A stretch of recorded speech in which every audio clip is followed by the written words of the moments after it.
নমস্কার বন্ধুরা, আমি সাথী কিচেনের আবারও এক নতুন রেসিপিতে আপনাদের সবাইকে স্বাগত জানাই। আজ আমি বানিয়ে দেখাবো কাঁচা আমের লোভনীয় আমসত্ত্ব। টক ঝাল মিষ্টি এই রকম আমসত্ত্বগুলো একবার বানিয়ে আপনারা মাসের পর মাস সংরক্ষণ করতে পারেন। আর কেমন করে বানিয়েছি তার জন্য রেসিপিটি ঝটপট দেখে নিন, আর সঙ্গে সংরক্ষণ পদ্ধতি। কাঁচা আমের আমসত্ত্ব বানাতে প্রথমেই নিয়েছি দেখুন কাঁচা আম। কাঁচা আমের প্রথমে মুখের কাছে অংশটা একটু বেশি করে কেটে নিচ্ছি, তারপরে খোসাটাকে ভালো করে ছাড়িয়ে নিচ্ছি। এখানে আমি 500 গ্রাম কাঁচা আম নিয়েছি। আমি খোসা ও আঁটি সমেত 500 গ্রাম কাঁচা আম নিয়েছি। সেই মেজারমেন্টটা আমি দেখিয়ে দিচ্ছি, কতটা চিনি লাগবে আর কতটা কি লাগবে তা রান্না করতে করতে দেখিয়ে দিচ্ছি। আপনারা কন্টিনিউয়াস ভিডিওটি দেখতে থাকুন, আশা করি সম্পূর্ণ বুঝতে পেরে যাবেন। যদি কিছু কোশ্চেন থাকে তাহলে অবশ্যই কমেন্ট সেকশনে জানাবেন, চেষ্টা করব উত্তর দিতে। প্রথমেই আমগুলোকে দেখুন এইভাবে টুকরো করে কেটে নিয়েছি। কাঁচা আমে যদি টকের পরিমাণ বেশি থাকে তাহলে এই রকম একটা আধা পাকা অর্থাৎ একটু পেকে গেছে এই রকম একটা আম দিয়ে দিতে পারেন, তাহলে দেখবেন চিনিটা একটু কম দিতে হবে, মিষ্টিটা ঠিকঠাক থাকবে। এখন আমগুলোকে একটি কড়াইতে নিয়ে নিচ্ছি এবং এটা সেদ্ধ করে নেব। তার জন্য পর্যাপ্ত পরিমাণে জল দিয়ে দিলাম আর একটি চা চামচের হাফ চামচ লবণ দিয়ে দিলাম, দিয়ে ভালো করে সেদ্ধ করে নিচ্ছি। একটি ঢাকনা দিয়ে দিচ্ছি, তাড়াতাড়ি সেদ্ধটা হয়ে যাবে। আর ঢাকনা দিয়ে সেদ্ধ করলে দেখবেন সেদ্ধটা খুব তাড়াতাড়ি হয়ে যায়। এখন ঢাকনাটি খুলে নিচ্ছি, দেখুন আমগুলো খুব সুন্দরভাবে সেদ্ধ হয়েছে। আমগুলোকে মোটামুটি একেবারে পারফেক্টলি বয়েল করতে হবে। প্রায় 5 থেকে 6 মিনিট সময় নিয়ে সেদ্ধটা করে নেওয়ার পরেই দেখুন আমগুলো খুব সুন্দরভাবে সেদ্ধ হয়েছে। দেখেই বুঝতে পারছেন যে আমটা একেবারে পারফেক্টলি সেদ্ধ হয়েছে। এখন আম থেকে এই জলটা ঝরিয়ে নিচ্ছি। আর আম সেদ্ধ করার পর এই জলটা কিন্তু ফেলবেন না, এই জলটা দিয়েই আম পান্না কিংবা ফ্রুটি তৈরি করতে পারেন। আমি এই জলটা রেখে দিচ্ছি, এটা দিয়ে আমি ফ্রুটি বানাবো। আর ফ্রুটিটা কেমন করে বানাবো তার রেসিপি নেক্সট ভিডিওতে আসছে, আপনারা চোখ রাখুন, দেখতে পেয়ে যাবেন। এখন এই সেদ্ধ করা আমটাকে আমি একটা মিক্সার গ্রাইন্ডারে নিয়ে নিয়েছি। এখন একেবারে স্মুথ একটা পেস্ট তৈরি করে নিচ্ছি। এখানে কোনো রকম জল দেবেন না, সেদ্ধ করা আমটাকেই বেটে নিলেই হবে। কাঁচা আমগুলোকে খুব সুন্দরভাবে বেটে নিয়েছি। এখন আমের এই মিশ্রণটাকে একটি ছাঁকনি দিয়ে সুন্দর করে ছেঁকে নেব। আমটা ছেঁকে নিলে আমসত্ত্বটা দেখবেন একেবারে স্মুথ হবে, একেবারে মুখে দিলেই দেখবেন মিলে যাবে আর খেতে দুর্দান্ত লাগবে। আমের মধ্যে অনেক সময় জালি জালি অংশগুলো থাকে, সব আমে থাকে না, আবার কিছু কিছু আমেও থাকে। তবে আমের এই মাঠটাকে সুন্দর করে ছেঁকে নিলে কিন্তু আমসত্ত্বটা বেশি ভালো হবে। তাই চেষ্টা করবেন আমের মাঠটাকে সবসময় ছেঁকে নিতে। আমের জেলি কিংবা আমের জ্যাম যে কোনো ধরনের প্রিপারেশন বানাতে এইরকম কাঁচা আমটাকে সেদ্ধ করে এরকম ছেঁকে নেবেন। দেখুন আমটা ছেঁকে নেওয়ার ফলে এই যে জালি অংশগুলো এগুলো কিন্তু বেরিয়ে এসছে, এগুলো ফেলে দেব। এখন আমের পেস্ট একেবারে রেডি হয়ে গেছে। এখন এই মিশ্রণটিকে কড়াইতে নিয়ে নিচ্ছি। এখন আমসত্ত্ব বানানোর সেকেন্ড প্রিপারেশনে চলে যাচ্ছি। কড়াইতে সম্পূর্ণ মাঠটাকে ঢেলে নিলাম, তারপরে কিছুক্ষণ আলোচনা করে নিচ্ছি। আর গ্যাসের আঁচটা একেবারে মাঝারি থেকে কমের মধ্যে রেখেছি। গ্যাসের আঁচটা সম্পূর্ণ কমের মধ্যে রেখে এইরকম নাড়তে হবে। তারপরে দিয়ে দিচ্ছি চিনি।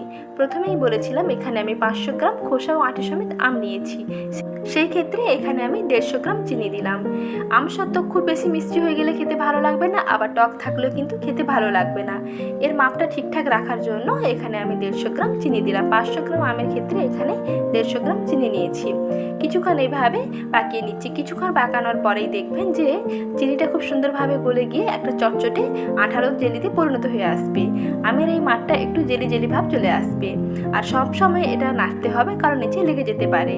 কন্টিনিউয়াস এইভাবে হাতে দিয়ে নেড়ে থাকতে হবে, যাতে নিচে না লেগে যায় সেটা কিন্তু খেয়াল রাখতে হবে। এখানে 1 চামচ তেল দিয়ে দিচ্ছি আর দিয়ে দিব অল্প একটু গ্রিন ফুড কালার। এটা সম্পূর্ণ অপশনাল, কালারটা একেবারে গ্রিন আনার জন্য এটাই দিলাম, তবে না চাইলে অবশ্যই স্কিপ করতে পারেন।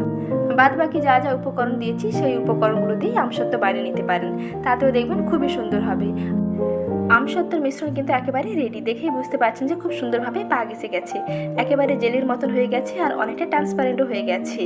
আর বেশিক্ষণ ফোটাবো না, খুব সুন্দরভাবে আঠালো হয়ে গেছে। এখন আমসত্ত্বটা যেহেতু টক ঝাল মিষ্টি বানাবো তার জন্য অল্প একটু রেড চিলি ফ্লেক্স অ্যাড করছি। কিছুটা শুকনো লঙ্কা কড়াইতে ভালো করে ভেজে নিয়ে ঠান্ডা করে মিক্সিতে গুঁড়ো করে রেখে দেবেন। এইরকম চিলি ফ্লেক্সটা ব্যবহার করবেন, তাহলে দেখবেন আমসত্ত্বটা খেতে দুর্দান্ত লাগবে, একেবারে টক ঝাল মিষ্টিতে ভরা হবে। আমসত্ত্বের মিশ্রণ একেবারে রেডি হয়ে গেছে। এখন একটি থালাতে আমসত্ত্বটাকে ঢেলে নেব। আর তার জন্য প্রথমে এই থালাতে 1 চামচ সরষের তেল দিয়ে তেলটাকে ভালো করে ব্রাশ করে নিয়েছি। আর এই যে সত্ত্বটা বানিয়েছি এটা গরম অবস্থাতেই থালার মধ্যে ঢেলে নিতে হবে। আর গরম অবস্থায় ঢেলে নিয়ে এরকম স্প্যাচুলাটা দিয়ে চারিদিকে স্প্রেড করে দিতে হবে, তাহলে দেখবেন খুব সুন্দর একটা শেপ নিয়ে নেবে। এটা কিন্তু ঠান্ডা যত হতে থাকবে তত কিন্তু জমাট হতে থাকবে এবং জেলির মতন হয়ে যাবে, এটা কিন্তু স্প্রেড করতে পারবেন না। তাই গরম অবস্থাতে ঢেলে নিয়ে সঙ্গে সঙ্গে এরকম স্প্রেড করতে হবে। তাহলে দেখবেন থালার মধ্যে সব জায়গায় সমানভাবে ছড়ানো যাবে, না হলে কিন্তু জেলির মতন হয়ে আটকে যাবে। এখন এই থালাটাকে আমি রোদের মধ্যে দিয়ে দিচ্ছি, চড়া রোদের মধ্যে রাখবো প্রায় 1 ঘন্টা পর্যন্ত। 1 ঘন্টার মধ্যেই দেখবেন আমসত্ত্ব একেবারে রেডি হয়ে যাবে। এখন গরমকালে রোদটা খুব বেশি, আর রোদের জন্য আমসত্ত্বটা খুব তাড়াতাড়ি রেডি হয়ে যাবে। আর না চাইলেও ফ্যানের নিচে রাখতে পারেন, তবে একটু সময়টা বেশি লাগবে। 1 দিনের মধ্যে দেখবেন আমসত্ত্ব একেবারে রেডি হয়ে যাবে। হাতের মধ্যে দেখবেন কোনো আর আঠালো লাগছে না, অর্থাৎ আমসত্ত্ব একেবারে রেডি হয়ে গেছে। এখন সাইডগুলোকে প্রথমে ছাড়িয়ে নিচ্ছি। প্রথমে এইরকম ছুরি দিয়ে সাইডগুলোকে ছাড়িয়ে নিতে হবে, তারপরে এইরকম কাট লাগিয়ে দিচ্ছি। আমসত্ত্বটা দেখেই বুঝতে পারবেন যে কতটা পারফেক্ট হয়েছে, আর খুব সুন্দরভাবে থালা থেকে ছেড়ে যাবে। যেহেতু থালাতে প্রথমে সর্ষের তেল মাখানো ছিল, তার জন্য থালা থেকে দেখুন খুব সুন্দরভাবে ছেড়ে যাবে।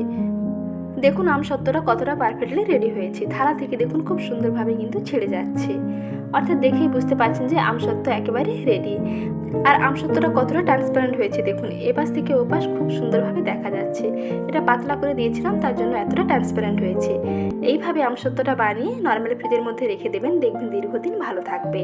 আর এমনি যদি নর্মাল জায়গায় রাখেন তাহলে কিন্তু মাঝে মাঝে একটু রোদের মধ্যে দিয়ে দেবেন, তাহলেও দেখবেন কয়েক মাস বেশ ভালো থাকবে।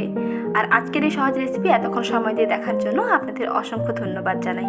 এইরকম নতুন নতুন রেসিপির আপডেট পেতে চ্যানেলটিকে প্লিজ সাবস্ক্রাইব করে রাখুন। ভালো থাকবেন, দেখা হচ্ছে নেক্সট ভিডিওতে।